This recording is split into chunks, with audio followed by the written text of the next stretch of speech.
Picture this. You're sitting in your favorite coffee shop, the same one you visited every Tuesday for the past 3 years. The familiar sounds of grinding beans and quiet conversation fill the air. Then someone walks in, someone who will shatter everything you thought you knew about your own life. But here's the twist. It's not what they say or do that changes everything. It's what they carry on their skin. A piece of art so personal, so impossible, that it makes you question reality itself. This is the story of Major Elise Grant, a woman who thought she'd buried her past deep enough that it could never resurface. She was wrong. If powerful, real-life stories like this move you, subscribe now and don't miss what's coming. The bell above Murphy's Coffee and more chimed its familiar greeting as Major Elise Grant pushed through the glass door, her military-issued watch showing exactly 9:47 a.m. 3 years of retirement hadn't dulled her precision. Some habits die harder than others, especially those forged in the crucible of combat. Millbrook, Pennsylvania, wasn't the kind of place where retired military officers usually landed. With a population barely scraping 4,000, it was the antithesis of the bases and foreign outposts that had defined Elise's adult life. But that's exactly why she'd chosen it. Here, among the tree-lined streets and white picket fences, she could disappear into anonymity. Here, no one asked about medals or deployments or the kind of things that kept her awake at 3 a.m. "Morning, Major," called out Danny Kowalski from behind the counter, his thick Philadelphia accent cutting through the morning bustle. At 22, Danny was young enough to be impressed by her military background without being old enough to ask the hard questions. "The usual?" Elise nodded, settling into her corner booth, the one with a clear view of both entrances and no blind spots. "Old habits. Black coffee, large. And Danny, you could just call me Elise." "Can't do it, Major. My dad always said you address military folks proper." Danny's father had been a Vietnam vet who died when the boy was 16. It was one of the few personal details Elise had absorbed in her 3 years of Tuesday morning visits. She appreciated the routine of this place. Murphy's hadn't changed its decor since the Clinton administration.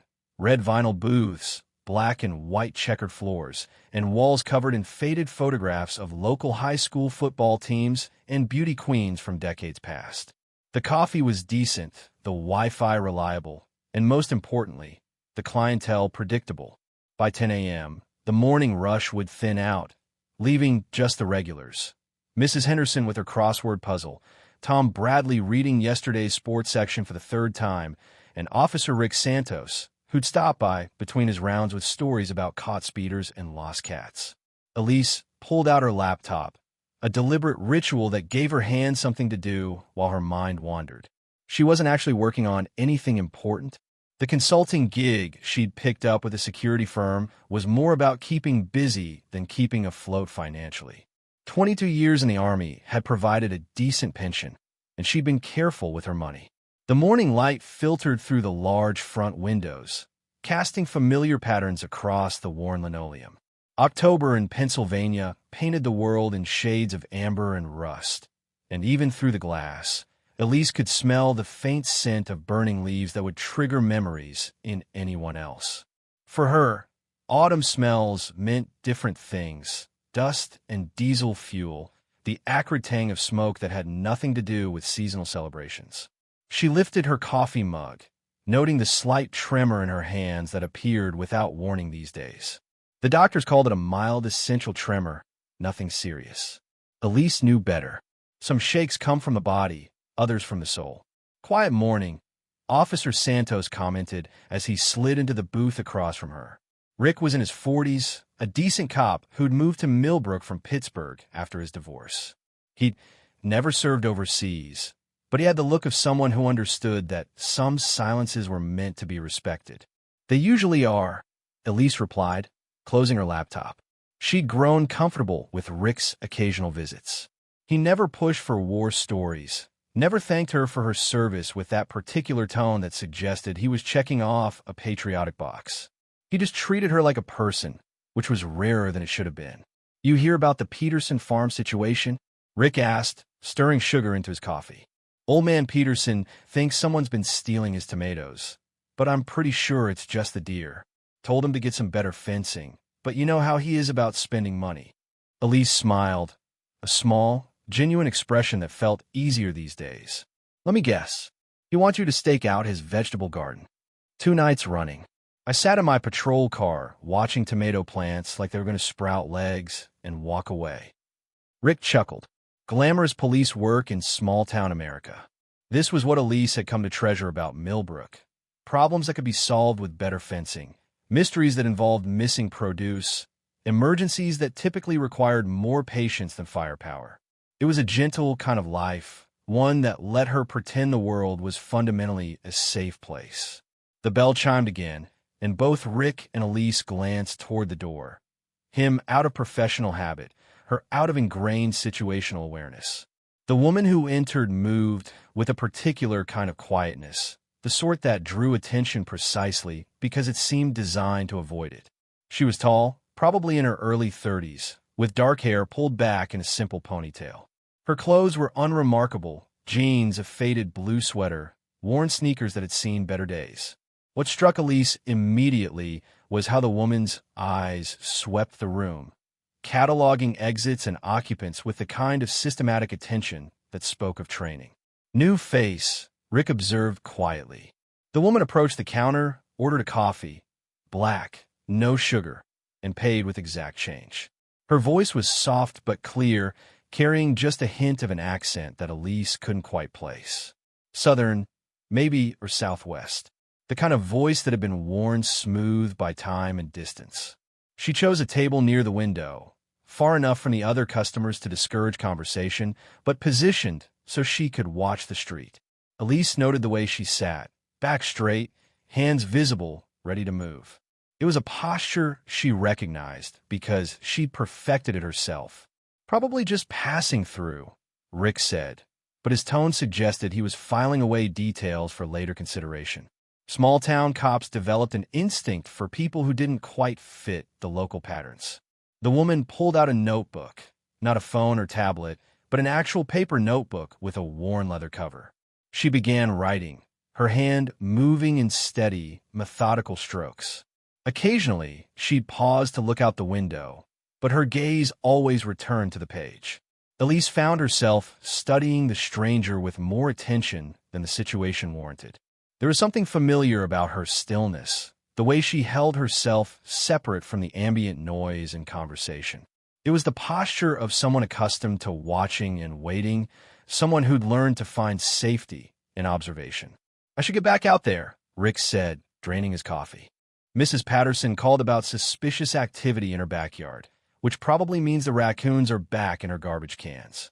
As Rick stood to leave, he paused, glancing once more at the woman by the window. "You know, there's something about her that reminds me of you when you first moved here. That look like you're expecting trouble even when there isn't any." After Rick left, Elise returned to her laptop, but she found it difficult to concentrate. The woman at the window table had rolled up her sleeves, and from her angle, Elise could see what looked like the edge of a tattoo on her left forearm. It wasn't unusual. Plenty of people had tattoos these days. But something about the partial image visible beneath the fabric made Elise's chest tighten with an emotion she couldn't immediately identify. The morning crowd continued to thin out. Mrs. Henderson gathered up her crossword puzzle. Tom Bradley folded his newspaper, and the woman at the window continued writing in her notebook. The ordinary rhythms of a Tuesday morning in Millbrook, Pennsylvania, proceeded exactly as they had for the past 3 years. Elise had no way of knowing that in approximately 15 minutes, her carefully constructed life of routine and anonymity would be obliterated by a piece of art that shouldn't exist, created by someone who couldn't possibly know what it depicted. Some moments arrive without warning. This was one of them. The woman at the window table had been writing for nearly 20 minutes when she paused, flexed her fingers, and pushed her sleeves up to her elbows. The movement was casual, unconscious, the kind of gesture people make 100 times a day without thinking. Elise glanced up from her laptop screen just as the fabric settled above the woman's wrists and the world tilted sideways. The tattoo covered most of the woman's left forearm, rendered in black and gray with a photorealistic precision that made Elise's breath catch in her throat. If you didn't expect that, hit like. and stay with us. The story is only just beginning. It depicted a battlefield scene, smoke rising from distant explosions, rubble scattered across desert terrain, and in the foreground, a figure kneeling beside what appeared to be a fallen comrade. But it wasn't just any battlefield scene. It was the battlefield scene, the one that lived in Elise's nightmares, the one she described to exactly 3 people in her entire life: a military psychologist, a chaplain, and her sister during one particularly dark conversation 2 years ago. The kneeling figure in the tattoo wore desert camouflage and had their head bowed, one hand extended toward their fallen companion in a gesture that was equal parts desperate and tender. Behind them, barely visible through the smoke, other figures moved like ghosts across the devastated landscape. Elise's coffee mug slipped from suddenly nerveless fingers. The ceramic hit the table with a sharp crack, sending hot liquid splashing across her laptop keyboard and cascading onto the floor. The sound echoed through the quiet coffee shop like a gunshot. "No way," she whispered, her voice barely audible above the sudden ringing in her ears. Danny looked up from behind the counter, concerned. "You okay over there, Major?" Elise couldn't answer. She was back in Afghanistan, back in that godforsaken valley outside Kandahar, back in the moment that had redefined everything she thought she knew about survival and loss and the weight of carrying someone else's life in your hands. The woman at the window had looked up at the sound of the breaking mug, and for a brief moment, their eyes met across the small coffee shop. The stranger's expression was unreadable, but there was something in her gaze, a flicker of recognition, or perhaps understanding, that made Elise's pulse quicken. "I'm fine," Elise managed to say, though her voice sounded strange and distant to her own ears. "Just clumsy." Danny grabbed a towel and hurried over to help clean up the spill, chattering about how the ceramic mugs were old and had hairline cracks that made them unpredictable. Elise barely heard him. Her attention was fixed on the woman's forearm, on the impossible precision of a memory that had been carved into living skin. The scene depicted in the tattoo had lasted maybe 30 seconds in real life. 30 seconds in a firefight that had stretched for nearly 6 hours, in a deployment that had lasted 14 months, in a war that had consumed nearly a decade of her life. But those 30 seconds had contained an entire universe of choice and consequence, of split-second decisions that would echo through the years that followed. She remembered the weight of Sergeant Maria Vasquez in her arms, the way Maria's breath had come in short, desperate gasps as Elise tried to stop the bleeding from the shrapnel wound in her chest. She remembered the acrid smell of smoke and cordite, the way the ground shook with each incoming mortar round, the sound of her own voice calling for a medic even though she knew they were cut off from support. Most of all, she remembered the exact position she'd been in when Maria had looked up at her with eyes that already seemed to be seeing somewhere else and whispered, "Tell my daughter I was brave." The woman in the tattoo was kneeling in precisely that position. The angle of her head, the extension of her arm, the way her body curved protectively over her fallen comrade.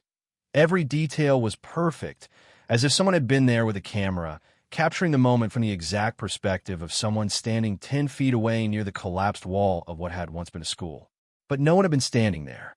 The only other survivors of that particular engagement had been Private Collins, who'd been pinned down behind an overturned vehicle 50 meters away, and Corporal Johnson, who'd been unconscious from a concussion for most of the firefight. Neither of them had seen what happened when Maria died. Neither of them could have described the scene with the photographic accuracy displayed on the stranger's forearm. "Major Grant," Danny's voice seemed to come from very far away. "You sure you're okay? You look like you've seen a ghost." Elise forced herself to focus on the young man's concerned face. "I'm fine. Just, the coffee was hotter than I expected." It was a terrible lie, but Danny accepted it with the kind of politeness that small-town people perfected, the social grace of not pushing when someone clearly didn't want to be pushed. He finished cleaning up the spill and retreated behind the counter, though Elise could feel him glancing in her direction with the worried attention of someone who'd grown fond of a regular customer. The woman at the window had returned to her notebook, but her posture had changed. She sat straighter now, more alert, as if the sound of the breaking mug had triggered some internal alarm system. She wrote for another few minutes, then closed the notebook and stood. Elise watched her move toward the counter to order another coffee, and found herself cataloging details with the systematic attention of a field intelligence officer. The woman's gait was even and controlled, suggesting either athletic training or military background. Her hands were steady as she counted out change, but there was a small scar across the knuckles of her right hand, the kind of mark left by glass or metal. When the woman turned to leave, Elise got a clearer view of the tattoo. The detail was even more devastating up close. She could see individual pieces of rubble, the texture of desert camouflage, the way smoke seemed to drift across the scene with an almost photographic realism. At the bottom of the image, barely visible beneath the edge of the woman's sleeve, were what looked like coordinates. GPS coordinates. Elise's chest tightened as recognition hit her like a physical blow. Those coordinates would place the scene at exactly 31 degrees, 37 minutes, 44 seconds north, 65 degrees, 42 minutes, 18 seconds east. The precise location where Sergeant Maria Vasquez had died in her arms on a Tuesday morning in October, 7 years ago. The woman paused at the door, her hand on the handle, and glanced back once more in Elise's direction. This time, there was no ambiguity in her expression. She was studying Elise with the same systematic attention that Elise had been giving her, and there was something in her eyes that suggested recognition. Then she was gone, the bell above the door chiming once as she stepped out onto Main Street and disappeared from view. Elise sat in her booth, staring at the empty space where the woman had been, trying to process what she'd just witnessed. There were logical explanations, of course. Coincidence, mistaken perception, the kind of false pattern recognition that trauma could create, where the mind insisted on finding meaning in random events. But the coordinates at the bottom of the tattoo weren't random. They were specific, accurate, and impossible for anyone except military personnel with access to classified after-action reports to know, which meant that either Elise was losing her mind, or the woman who just walked out of Murphy's Coffee and more knew things about that day in Afghanistan that no civilian should know. Things that no one except Elise herself should remember. She pulled out her phone and typed in the coordinates, though she already knew what they would show. The satellite image that appeared on her screen was grainy and outdated, but it showed the ruins of a small village surrounded by desert terrain. If she zoomed in far enough, she could almost make out the collapse school where she'd held Maria Vasquez as she died. Elise stared at the image until her eyes burned, then closed the phone and looked out the window. The woman was nowhere to be seen, but that didn't mean she was gone. In Millbrook, strangers were noticed, remembered, and discussed over dinner tables and backyard fences. She would find her. She had to, because 7 years of therapy, meditation, and carefully constructed routine had taught her that some ghosts stayed buried. But the woman with the impossible tattoo had just proven that some memories could walk into a coffee shop on a Tuesday morning and shatter everything you thought you knew about the past and about yourself. Elise Grant had spent 7 years trying to convince herself that she'd put Afghanistan behind her. As she walked the 3 blocks from Murphy's Coffee to her modest rental house on Elm Street, she realized just how thoroughly she'd been lying to herself. The house was a 1950s bungalow with cream-colored siding and a front porch that faced west, giving her clear sight lines down the street in both directions. She'd chosen it not for its charm or the landlord's reasonable rent, but for its tactical advantages: multiple exits, good visibility, and neighbors close enough to hear a scream, but far enough away to respect privacy. Inside, Elise moved with the mechanical precision of someone falling back on military training to cope with emotional chaos. She made herself a fresh cup of coffee, sat down at her kitchen table, and opened her laptop.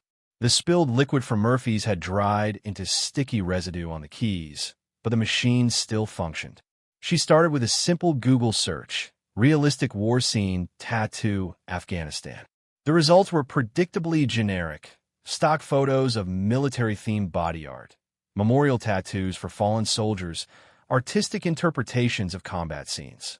Nothing that matched the photorealistic precision of what she'd seen on the stranger's forearm.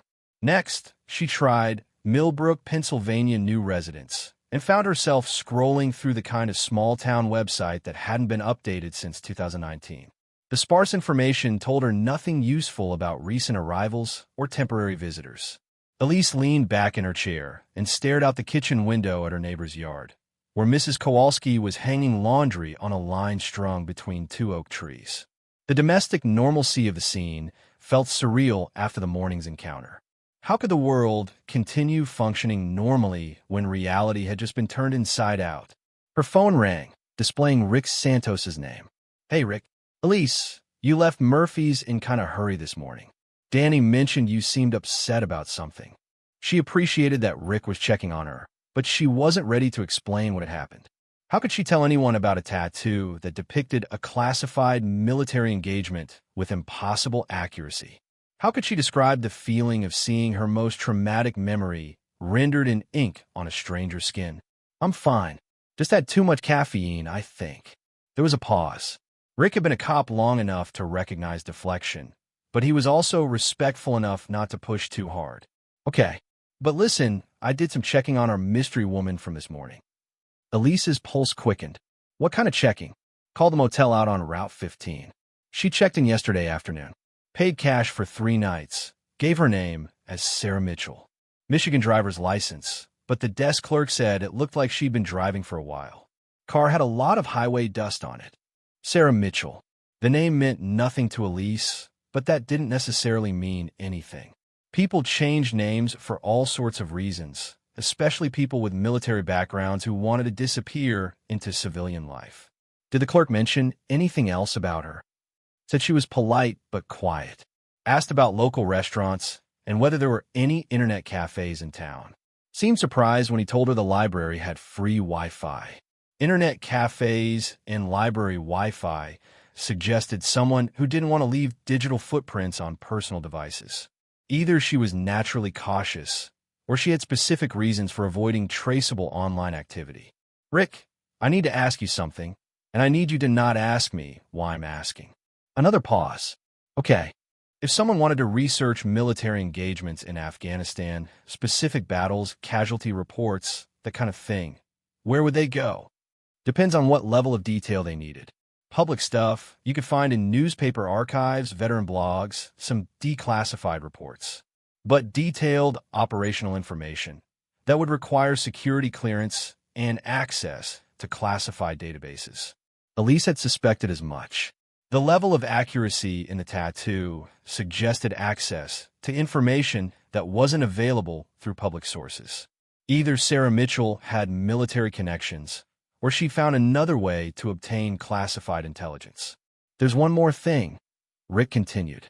"I ran the license plate on her car. The registration comes back clean, but it was issued only 3 months ago. Before that, the vehicle was registered in Texas under a different name." "What name?" "Elena Santos. No relation to me, in case you're wondering." Elena Santos. Sarah Mitchell.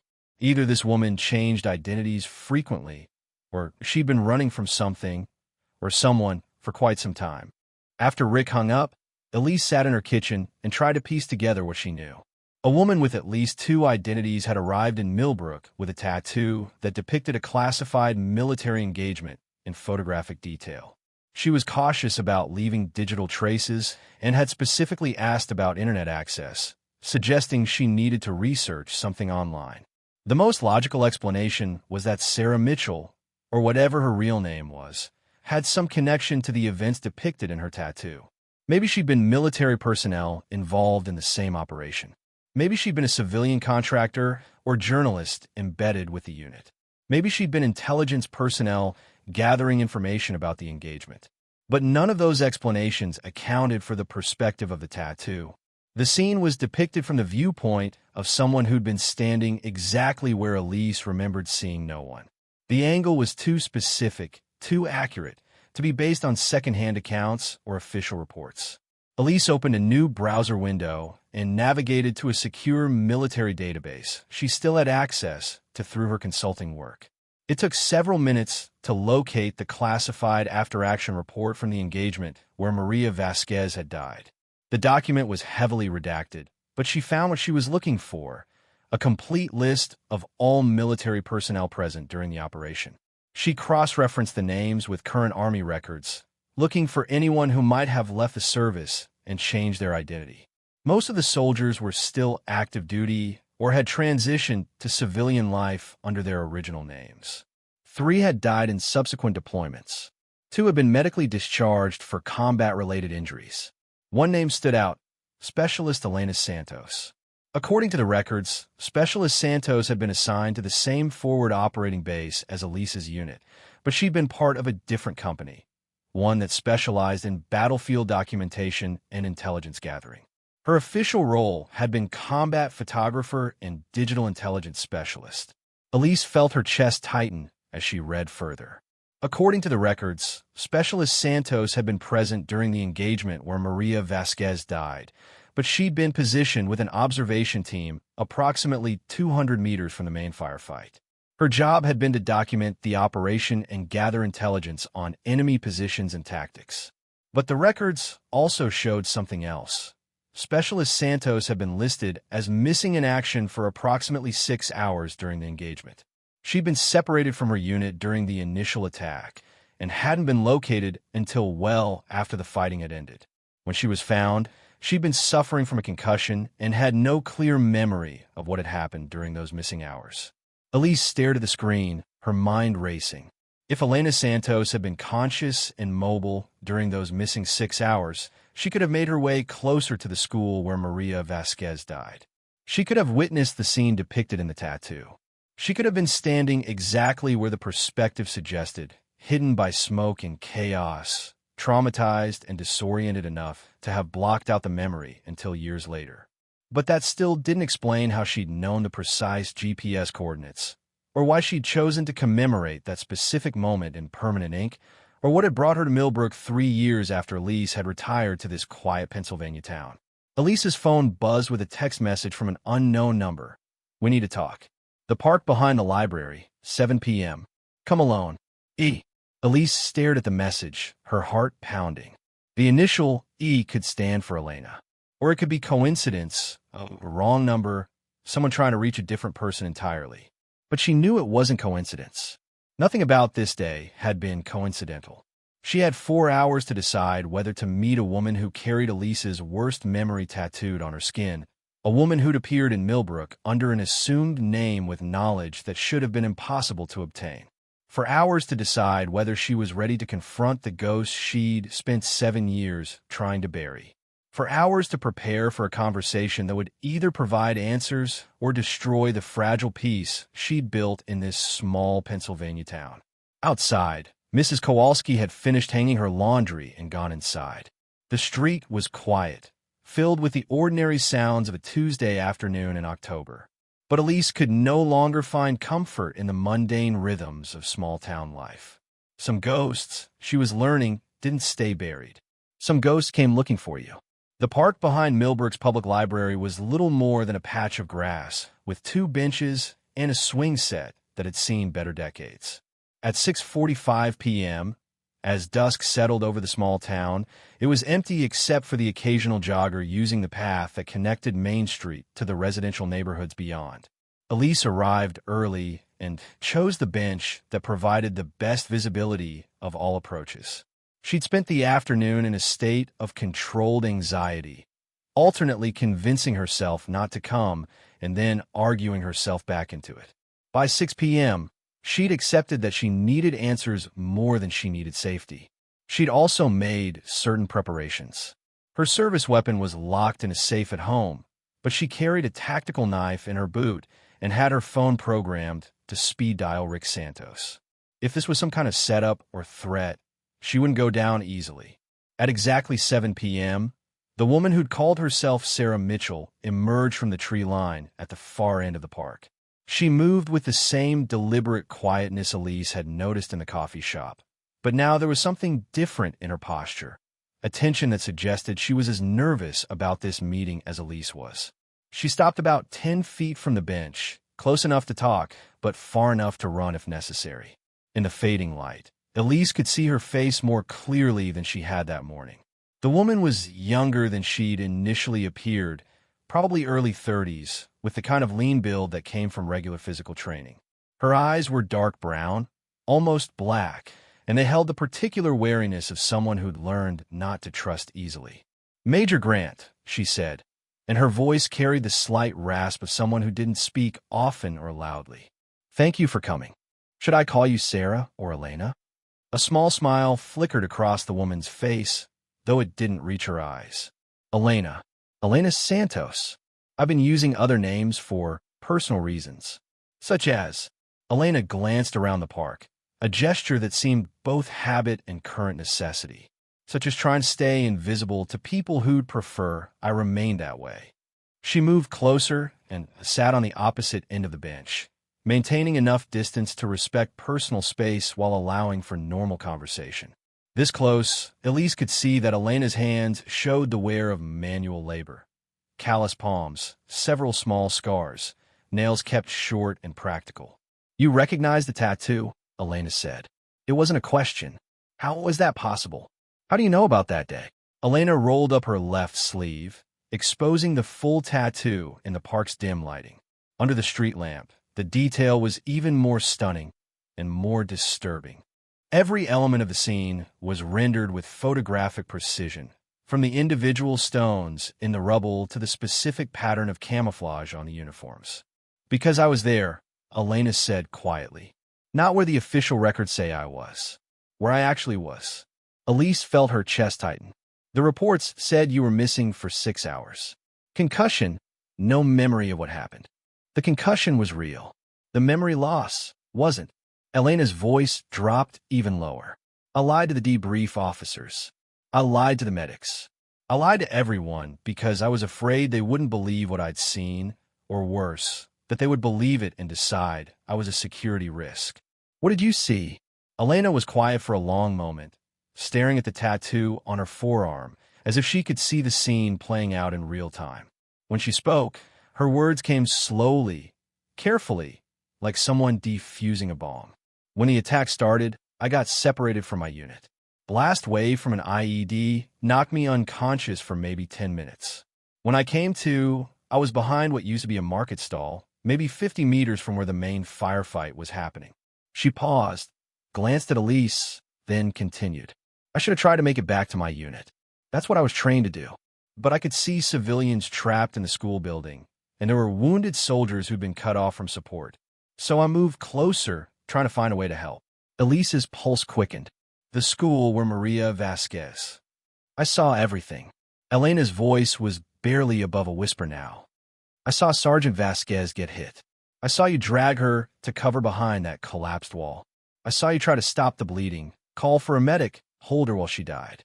The words hit Elise like physical blows. She'd never told anyone the specific details of those 30 seconds. Not the psychologists, not the chaplain, not even her sister. Some memories were too private, too sacred to share. "Why didn't you help? Why didn't you try to?" "Because I was pinned down by sniper fire from the building across the street. Every time I tried to move toward you, rounds would hit the rubble around me. I spent 20 minutes flat on my belly, watching through my camera scope, unable to do anything except document what was happening." Elena reached into her jacket and pulled out a small digital device that looked like an older model camera. "Military-issue documentation equipment. I was supposed to use it to photograph enemy positions and casualty sites for intelligence analysis. Instead, I used it to record the last 30 seconds of Sergeant Vasquez's life." Elise stared at the camera, understanding beginning to dawn. The tattoo isn't just artistic interpretation. It's based on actual photographs. 3 photographs, taken at 10-second intervals. High-resolution images that showed every detail of the scene. Elena's voice was thick with an emotion Elise couldn't identify. "I've carried those images for 7 years. First on classified servers, then on encrypted drives, then finally on my skin when I realized I couldn't let them disappear into some database where they'd be forgotten. Why? Why preserve something so personal?" Elena was quiet for so long that Elise wondered if she was going to answer. When she finally spoke, her words came out in a rush, as if she'd been holding them back for years. "Because it was beautiful. What you did for her, the way you held her, the gentleness in how you touched her face and spoke to her. It was the most human thing I'd ever seen in the middle of all that inhuman chaos. It was love, Major Grant. Pure love in the middle of hell. Elise felt tears she hadn't shed in years burning behind her eyes. She asked me to tell her daughter she was brave. I know. I could read lips through the camera's scope. I heard what she said, saw what you promised her. Elena's voice broke slightly. And I've spent 7 years trying to find Maria Vasquez's daughter to keep that promise myself, because I didn't think you'd survive the deployment. The words hung in the evening air between them. Elise struggled to process what she was hearing. You thought I was dead? The last thing I saw before the sniper fire forced me to retreat was an explosion near the school. When I was finally evacuated, they told me there had been casualties in your unit. I assumed. Elena shrugged helplessly. I spent 3 years looking for Maria Vasquez's family, trying to figure out how to tell them what I'd witnessed. When I finally found her daughter in El Paso, I discovered that someone had already spoken to her. Someone who'd kept their promise. Understanding hit Elise like a physical blow. You've been looking for me. For 2 years. Ever since I realized you were alive and had fulfilled the promise you made to Maria. I needed to meet the person who'd shown that kind of love to a dying soldier. I needed to understand what kind of person could carry that much grief and still function. How did you find me? Elena managed a small, sad smile. You'd be surprised how much information is available if you know where to look and have the right skills. It took me 18 months to track down your post-deployment records, your discharge paperwork, your pension address. You've been careful about staying invisible, but not careful enough to fool someone with intelligence training and unlimited time. Elise looked around the park, suddenly aware of how exposed they were. Are you still being pursued by whoever made you change your identity? No, that's a different story. The point is, I found you living quietly in this small town, obviously trying to put the war behind you. And I realized I had a choice. I could approach you directly and potentially destroy the peace you'd built, or I could leave you alone and carry this burden by myself. So why didn't you leave me alone? Elena was quiet for a moment, then rolled down her sleeve, covering the tattoo. Because 3 days ago, I got a call from Maria's daughter, Isabella. She's 18 now, about to graduate high school. She wants to visit the place where her mother died. Elise felt the blood drain from her face. What? She's been planning it for months. Saving money, learning about travel to Afghanistan, researching the exact location. She wants to see where her mother served, where she died, where someone held her and promised to remember her. The implications hit Elise immediately. Afghanistan in 2024 was not the same country where they'd served 7 years ago. The security situation was vastly different, more dangerous for American civilians, especially young women with military connections. She can't go there. It's not safe, the political situation. I know. I tried to explain that to her, but she's determined. She has her mother's stubbornness, apparently. Elena's voice carried a mixture of admiration and fear. She said the only thing that might change her mind would be if she could meet the person who was with her mother when she died. Someone who could tell her what those final moments were actually like. Elise stared at Elena, understanding the full weight of what was being asked. You want me to talk to her? I want you to save her life. Because if Isabella Vasquez gets on a plane to Afghanistan looking for her mother's grave, she's not going to come home. And I can't live with that knowledge, just like I couldn't live with carrying those photographs without honoring what they represented. The evening air had grown colder, and Elise could see her breath forming small clouds as she processed this information. Maria Vasquez's daughter, the little girl who'd been 8 years old when her mother deployed, was now 18 and planning a pilgrimage that would likely get her killed. How long do we have? She's planning to leave in 2 weeks. I've been stalling her, telling her I need time to gather more information about the specific location, but she's getting impatient. Elise stood up from the bench and walked a few steps away, looking up at the stars that were beginning to appear in the darkening sky. The constellation Cassiopeia was visible, the same star she'd looked at during sleepless nights in Afghanistan when the weight of command and loss had made rest impossible. There's something else, Elena continued. Something I haven't told you about that day. Elise turned back to face her. What? Elena's composure finally cracked, and for the first time since they'd started talking, she looked vulnerable. The sniper who had me pinned down, who prevented me from reaching you and Maria, I got a clear photograph of his position. After the engagement ended, I gave that intelligence to our targeting team. And 2 days later, a drone strike took out the building where he'd been positioned, killed him and 3 other insurgents. Elena's voice was barely audible now.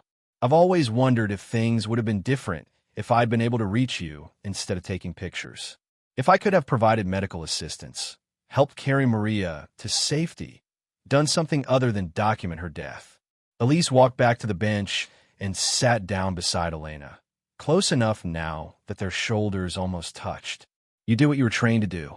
You gathered intelligence that saved other soldiers' lives. And you've spent 7 years honoring Maria's memory in a way that goes far beyond duty. But I let fear control my actions that day. Fear of the sniper, fear of getting killed, fear of failing in my mission. And now Isabella is about to make a decision based on that same kind of fear that she'll never understand her mother if she doesn't see where she died. The parallel was obvious and painful. Both Elena and Isabella were trying to find meaning in loss, trying to transform grief into something purposeful. The difference was that Elena's quest had led her to artistic commemoration and careful research, while Isabella's was leading her toward almost certain death. "What do you need from me?" Elise asked. "Talk to her. Tell her what her mother was like as a soldier, what she said in those final moments, how much love there was in the way she died. Help her understand that she doesn't need to visit a grave in Afghanistan to honor her mother's memory." Elise nodded slowly. The request was both simple and impossible. Simple because it involved telling the truth about Maria Vasquez's final moments. Impossible because those moments were among the most private and sacred memories Elise carried. But if sharing that pain could save Isabella's life, it was a burden worth carrying. I'll need to meet her in person. This isn't a conversation for phone calls or video chats. She lives in El Paso with her grandmother. I can arrange a meeting, but it would mean traveling there. Are you willing to do that? Elise thought about her quiet life in Millbrook, the carefully constructed routine that had allowed her to find a measure of peace. Leaving Pennsylvania meant leaving safety, meant re-engaging with the parts of her past she'd worked so hard to compartmentalize. But it also meant keeping the promise she'd made to Maria Vasquez 7 years ago, not just to remember her, but to look after the people she'd left behind. "When do we leave?" Elena's relief was visible, a tension leaving her shoulders that she'd probably been carrying for days. "Tomorrow, if you're ready. I have plane tickets on standby." "One more question," Elise said. "Why the tattoo? Why make the memory permanent in such a visible way?" Elena looked down at her covered forearm, and when she spoke, her voice carried the weight of years of careful consideration. "Because some things are too important to trust to memory alone. Because I needed to carry Maria Vasquez's story with me in a way that couldn't be lost or deleted or classified. And because every time someone asks me about it, I get to tell them about a soldier who died with dignity and love, held by someone who kept their promise." She stood up from the bench and looked toward the library, where lights were still on in the evening reading room. "There's one more thing you should know about Isabella. She's not just grieving her mother. She's angry. Angry at the war, angry at the military, angry at everyone who came home when Maria didn't. Meeting you won't just give her closure. It might also force her to confront some very difficult emotions." Elise nodded, understanding. Survivor's guilt was a burden she knew well, and she could imagine how much more complex it might be for someone who'd never had the chance to serve alongside the person they'd lost. "I'll be ready," she said. "But Elena, when this is over, when we've talked to Isabella and hopefully convinced her not to go to Afghanistan, what happens then? Do you disappear again? Do you go back to using fake names and staying invisible?" Elena was quiet for a long moment, considering the question. "I don't know. For 2 years, finding you has been the most important thing in my life. I haven't thought much about what comes after." As they walked back toward Main Street, Elise realized that her carefully ordered life in Millbrook was about to be disrupted in ways she couldn't predict. But for the first time in 7 years, that prospect didn't fill her with anxiety. Instead, She felt something she'd almost forgotten, a sense of purpose that went beyond simple survival. Tomorrow, she would board a plane to Texas to meet the daughter of a woman who died in her arms. She would share memories that she'd kept private for 7 years and hopefully prevent another tragedy from unfolding. Tonight, she would pack her bags and prepare to re-enter the world she'd spent 3 years trying to escape. Some promises, she realized, were worth keeping no matter how much they cost. The flight to El Paso took most of the day, with a connection in Dallas that gave Elise too much time to think about what she was going to say to Isabella Vasquez. Elena had booked them on different flights, a security precaution that seemed excessive until she explained that she'd spent 2 years being careful about her travel patterns. They met at the rental car counter at El Paso International Airport, where Elena looked exactly like what she was, a woman who'd been running for long enough to make paranoia a survival skill. She kept her sunglasses on indoors, paid for everything in cash, and checked the parking garage twice before approaching their rental car. Old habits, she said when she noticed Elise watching her cautious behavior. The drive to Isabella's neighborhood took them through parts of El Paso that spoke of working-class families making the best of limited resources. Small houses with carefully maintained yards, corner shops with signs in both English and Spanish, and the kind of community feel that came from people looking out for each other because they had to. Isabella's grandmother's house, with a modest single-story structure painted pale yellow with white trim. The front yard was dominated by a mature mesquite tree that provided shade for a wooden bench where an elderly woman sat reading a Spanish-language newspaper. "That's Carmen Vasquez, Maria's mother," Elena said as they parked across the street. She raised Isabella after Maria deployed. "She's protective." The understatement became clear as soon as they approached the front gate. Carmen Vasquez looked up from her newspaper with the sharp attention of someone who'd learned to evaluate strangers quickly. She was probably in her 70s, but her posture and expression suggested the kind of strength that came from raising children and grandchildren mostly on her own. "Mrs. Vasquez," Elena called out in Spanish. "This is Major Grant, the woman I told you about." Carmen stood up slowly, studying Elise with dark eyes that were unmistakably similar to the ones she remembered seeing in Maria's face 7 years ago. The family resemblance was strong enough to make Elise's chest tighten with sudden emotion. "You were with my daughter when she died," Carmen said in accented but clear English. "Yes, ma'am." Carmen nodded once, then walked to the gate and unlocked it. "Isabella is inside. She has been difficult since Elena told her you might come. Excited, angry, scared, all at the same time."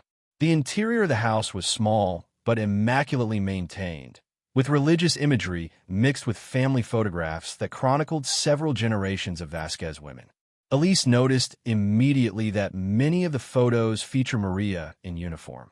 Formal military portraits, candid shots from training exercises, and one particularly striking image of her in full combat gear, smiling at the camera with the confidence of someone who'd found her calling.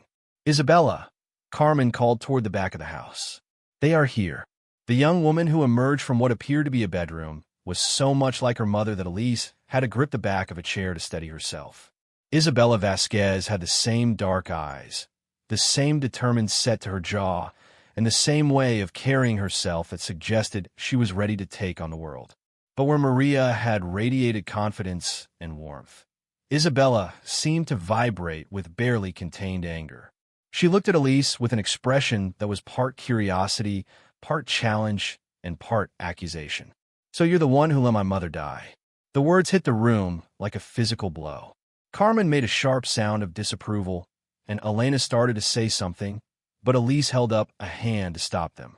"Yes," she said quietly. "I was the officer in command when your mother was killed. If you want to blame someone for her death, I'm probably the right target." Isabella had clearly been prepared for denials, excuses, or explanations about the chaos of combat. Elise's simple acceptance of responsibility seemed to throw her off balance. That's not what I meant. You meant that someone should have been able to save her.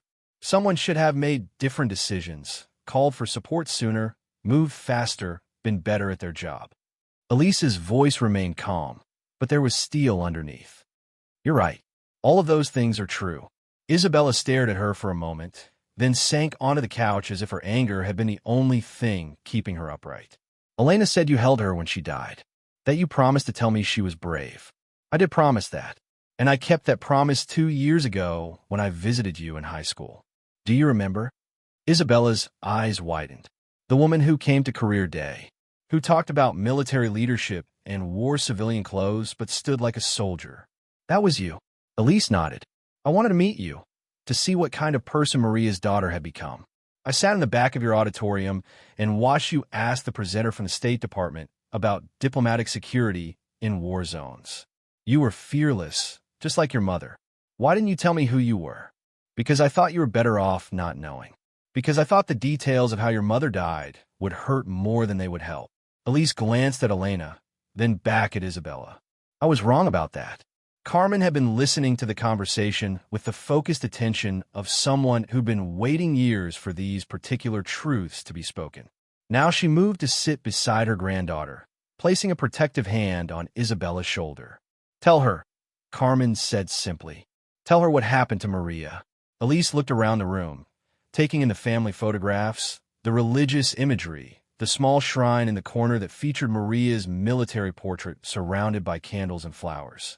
This was a house where grief had been transformed into remembrance, where loss had been honored without being forgotten.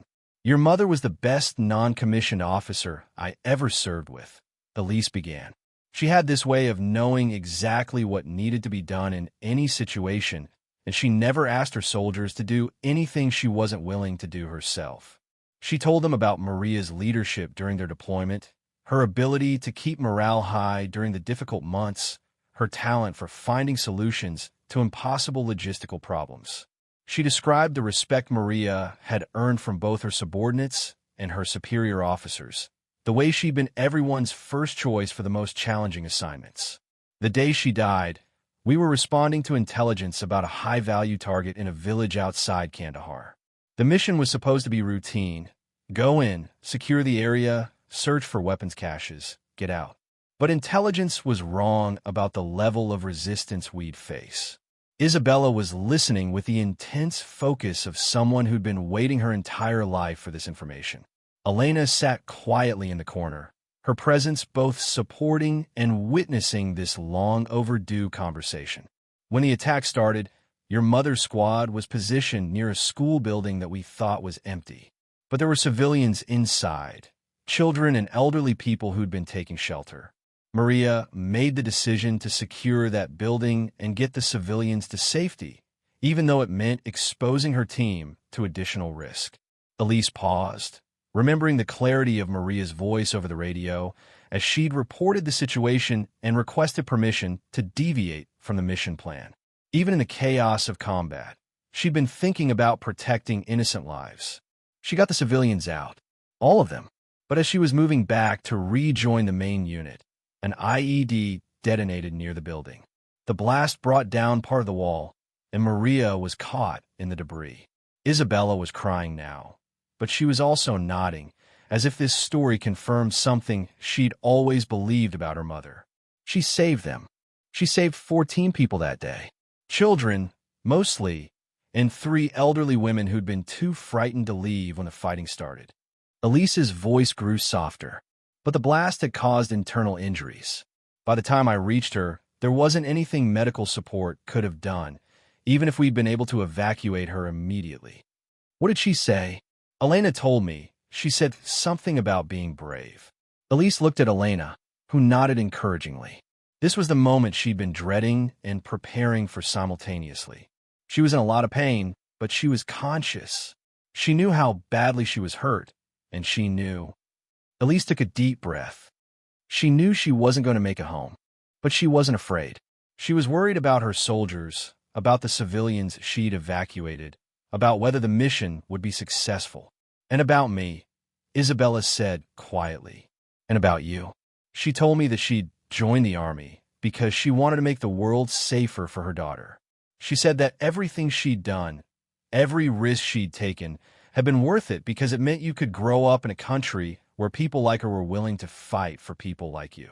Isabella was sobbing now, but she was also smiling through the tears. That sounds like something she would say. The last thing she told me was to make sure you knew that she died doing exactly what she believed in. She said, tell Isabella that her mother was brave, but more than that, tell her that her mother was exactly where she was supposed to be. The room was quiet except for the sound of Isabella's crying and the distant noise of traffic on the street outside.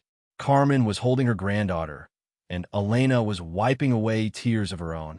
There's something else, Elise continued. Something I've never told anyone before. In those final moments, your mother asked me to promise that if anything ever happened to you, if you ever needed help or guidance, or just someone who understood what it meant to serve, I would be there. She made me promise to look after you the way she would have if she'd lived. Isabella looked up at her with red-rimmed eyes. Is that why you came to my school? Is that why you're here now? Partly, but also because Elena told me you're planning to travel to Afghanistan, and I can't let that happen. Your mother didn't die so that you could risk your life trying to visit her grave. Isabella's expression hardened again, the anger returning. You don't get to tell me what I can and can't do. You don't get to decide how I honor my mother's memory. You're right. I don't. But I can tell you that traveling to Afghanistan right now, as a young American woman with military connections, is essentially suicide. The political situation is completely different from when your mother and I served there. The people who control that region now would see you as either a hostage opportunity or a propaganda tool. But I need to see where she died. I need to understand. You need to understand that your mother's grave isn't in Afghanistan, Elise interrupted. Her grave is here, in this house, in the woman she raised and the values she taught you. Her grave is in the 14 people she saved that day, who are alive because she chose their safety over her own. Elena spoke for the first time since they'd entered the house. Isabella, I've spent 7 years researching that day, documenting what happened, trying to understand what it all meant. And the only thing I learned for certain is that the physical location where someone dies is less important than the life they lived and the people they influenced. Isabella was quiet for a long time, looking around the room at the photographs of her mother, the shrine in the corner, the evidence of a life that had been fully lived despite being cut short. If I don't go to Afghanistan, she said finally, how do I honor what she did? How do I make sure her sacrifice meant something? Carmen spoke before either Elise or Elena could answer. You live, Mija. You live the life she died to protect. You become the woman she believed you could be. Isabella nodded slowly, as if she was beginning to understand something that had been eluding her for years. She didn't want me to be a soldier, did she? She wanted me to be able to choose not to be a soldier. She wanted you to have choices, Elise confirmed. All the choices she didn't have when she was 18 and needed a way to support her family. She enlisted so that you could go to college, travel the world, start a career, have a family, whatever you wanted to do with your life. And I was going to throw all of that away to visit a hole in the ground halfway around the world. The conversation continued for another hour, but the critical moment had passed. Isabella wouldn't be traveling to Afghanistan. She would stay in El Paso, finish high school, and apply to the colleges she'd been considering before grief and anger had convinced her that pilgrimage was more important than preparation. As they prepared to leave, Carmen walked them to the front gate. Thank you, she said to Elise, for keeping your promise to my daughter, for saving my granddaughter from making a terrible mistake. Thank you for raising such a remarkable young woman. Maria would be proud of who Isabella has become. Elena was quiet during the drive back to the airport, and Elise didn't try to force conversation. They'd both just participated in something intense and emotionally draining, and silence felt appropriate. It wasn't until they were waiting for their flights, different flights again, Elena's ongoing caution about travel patterns, that Elena spoke. What happens now, she asked. Now you stop running, Elise said. You stop using fake names and looking over your shoulder. You find a place where you can build a life instead of just surviving. And you? Do you go back to your quiet retirement in Pennsylvania? Elise thought about that question during the entire flight home. By the time she landed in Philadelphia, she had an answer, but it would take another conversation to articulate it properly. Some promises led to other promises. Some endings were actually beginnings. 3 weeks after returning from El Paso, Elise was sitting in Murphy's Coffee and More at her usual table when Elena walked through the door. It was a Tuesday morning, exactly a month since their first encounter, and this time Elena's arrival felt like a completion rather than a disruption. She ordered her coffee, black, no sugar, and approached Elise's booth with the easy stride of someone who was no longer afraid of being found. "Mind if I join you?" "I was hoping you would." Elena slid into the seat across from her, and Elise was struck by how different she looked. The constant tension that had marked her posture and expression was gone, replaced by something that resembled peace. She was wearing a long-sleeved shirt, but when she reached for her coffee, the fabric shifted to reveal the bottom edge of her tattoo. "How's Isabella?" Elena asked. "Good. I've been calling her once a week just to check in. She started taking community college classes, and she's been volunteering at a veteran support center in El Paso. Turns out she inherited her mother's talent for helping people solve impossible problems. And the Afghanistan plan? Completely abandoned. She's talking about studying international relations instead, maybe working for an organization that helps refugees or displaced families. She wants to make a difference, but she's figured out that there are safer ways to do it." They sat quietly for a moment, both aware that they were revisiting the place where their lives had intersected in such an unexpected way. Danny waved from behind counter, and Mrs. Henderson looked up from her crossword puzzle with the polite interest of someone who recognized that this conversation was important. "I have something for you," Elena said, reaching into her jacket pocket. She pulled out a small wrapped package and placed it on the table between them. Elise unwrapped it carefully, revealing a silver picture frame containing 3 photographs arranged in a collage. The images were obviously printed from digital files, but they'd been enlarged and enhanced until every detail was clearly visible. The photographs showed the scene depicted in Elena's tattoo, but from slightly different angles and moments in time. In the first image, Maria Vasquez was conscious, looking up at Elise with eyes that were alert and aware. In the second, Elise was leaning closer, her hand on Maria's face in a gesture of comfort and connection. In the third, Maria's eyes were closed, but her expression was peaceful, and Elise's posture suggested someone keeping a vigil rather than witnessing a death. "I thought you should have these," Elena said. "The originals are still classified, but I made copies before I left the service. They're yours now if you want them." Elise stared at the photographs, seeing her worst memory transformed into something that looked almost sacred. The images captured not just death and loss, but love and dignity and the kind of human connection that transcended the chaos of war. "Thank you," she said, though the words felt inadequate. "There's something else. I've been thinking about what you said in El Paso about finding a place to build a life instead of just surviving." Elise looked up from the photographs. "And I've been researching Millbrook. Nice town, reasonable cost of living, the kind of place where people mind their own business but help each other when necessary." Elena's smile was tentative but genuine. "I was wondering if you might know anyone who could use a photographer for local events, maybe someone with experience in documentation and digital media." The request was both professional and personal, and Elise understood the subtext immediately. Elena wasn't just looking for work. She was looking for a reason to stay in one place long enough to create connections and stability. "As a matter of fact, I do. The Historical Society has been trying to digitize their archives for years, but they can't afford professional equipment or expertise. And the high school has been looking for someone to document their sports seasons and theater productions. Would they be willing to hire someone with unconventional credentials? They'd be willing to hire someone who could do good work and treat people with respect. The rest is just paperwork." Elena nodded, looking around the coffee shop with the expression of someone mentally calculating how many Tuesday mornings she might spend in this particular booth. "There's an apartment for rent above the bookstore on Main Street. Furnished, month-to-month lease, walking distance from everything important. Sound perfect for someone who's tired of running." They finished their coffee in comfortable silence, watching the familiar rhythms of a Tuesday morning in Millbrook play out around them. When it was time to leave, they walked together toward the door, and Elise realized that for the first time in 3 years, her weekly routine was about to include another person. "Elena," she said as they reached the street, I want you to know that what you did, preserving Maria's story, finding Isabella, making sure I kept my promise, it mattered. It changed things for the better. What we did, Elena corrected. We did it together, as they parted ways on Main Street. Elena toured the bookstore to inquire about the apartment. Elise toured home to make some phone calls about photography work. Elise felt something she hadn't experienced in years, anticipation for the future.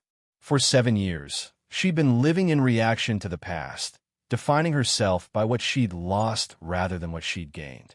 The encounter with Elena had forced her to confront those losses directly, but had also reminded her that some experiences, no matter how painful, could be transformed into something meaningful. That evening, Elise placed the framed photographs on her mantel, where they joined other memories she'd been ready to honor rather than hide. The images looked different in the warm light of her living room, less like documentation of trauma and more like testament to the kind of love that could exist even in the worst circumstances. Her phone rang around 8 o'clock. Isabella's name appeared on the screen. Major Grant, I hope I'm not calling too late. Not at all. How are you doing? Good. Really good, actually. I wanted to tell you something. I've been accepted to UT Austin for the spring semester. International Relations major, with a focus on refugee assistance and humanitarian aid. Elise smiled, thinking about Maria Vasquez and how proud she would have been of the young woman her daughter was becoming. That's wonderful news, Isabella. Your mother would be so happy. I know. And Major Grant, I wanted to ask you something. Would you be willing to write me a letter of recommendation for a summer internship program? It's with an organization that helps military families transition to civilian life. I'd be honored to write that letter. After Isabella hung up, Elise sat in her living room looking at the photographs Elena had given her. Tomorrow, she would call the Historical Society about Elena's photography skills. Next week, she would start working on Isabella's letter of recommendation. Next month, she would probably attend Elena's first gallery show of local historical photographs. For the first time since retiring to Millbrook, Elise was planning a future that extended beyond simple survival. She was building connections, maintaining relationships, engaging with the world in ways that felt meaningful rather than merely safe. Some stories, she realized, didn't end with resolution. They ended with continuation, with the understanding that grief and loss and trauma could coexist with hope and connection and the possibility of new beginnings.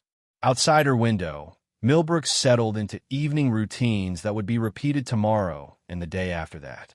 But now those routines included Elena Santos, who had stopped running long enough to plant roots in a small Pennsylvania town where two veterans could drink coffee together and remember fallen friends without drowning in the memory of their loss. The cop had been wrong that first Tuesday morning. It wasn't just art on Elena's forearm. It was love, preserved in ink, and carried across years and continents until it could be shared with the people who needed to hear its story. Some promises, Elise thought as she turned off the lights and headed upstairs, were worth keeping no matter how long they took to fulfill. Some memories were worth preserving no matter how much they hurt to carry. And some endings were actually beginnings, disguised as something else until the moment when two broken people discovered they could help each other heal. Outside, the streetlights of Millbrook illuminated empty sidewalks and quiet houses where people slept peacefully, protected by distance from the wars that still raged in other parts of the world. But inside one small house on Elm Street, a retired major sat beside her bedroom window, looking up at stars that seemed brighter than they had in years, and feeling grateful for the unexpected ways that love could survive even the worst things humans could do to each other. Tuesday morning would come again, as it always did. But this time, Elise Grant would not be drinking her coffee alone. If this story moved you, share it. Comment below with a promise you've kept or one you still carry. 6 months later, the Millbrook Historical Society's first digital photography exhibition opened on a Saturday afternoon in April, featuring Elena Santos' documentation of the town's centennial celebrations, local veteran interviews, and archived photographs that had been professionally restored and preserved. Elise stood in the community center, surrounded by families and neighbors who'd come to see their town's history presented in ways they'd never seen before. Elena moved through the crowd with quiet confidence, explaining her techniques and answering questions about the preservation process. In the corner of the room, a special display featured Elena's memorial series, artistic interpretations of military service that somehow managed to honor both sacrifice and survival without exploiting either. The centerpiece was a photograph of the original tattoo, accompanied by text that read, "In memory of Sergeant Maria Elena Vasquez and all those who serve with courage, die with dignity, and live on in the hearts of those they leave behind." Isabella Vasquez had driven up from Austin for the opening, bringing her grandmother Carmen and 3 of her college friends who were majoring in similar fields. She stood before the memorial display with tears in her eyes and a smile on her face, finally at peace with her mother's story. "It's beautiful," she told Elena when they met beside the display. "It's exactly how I want people to remember her."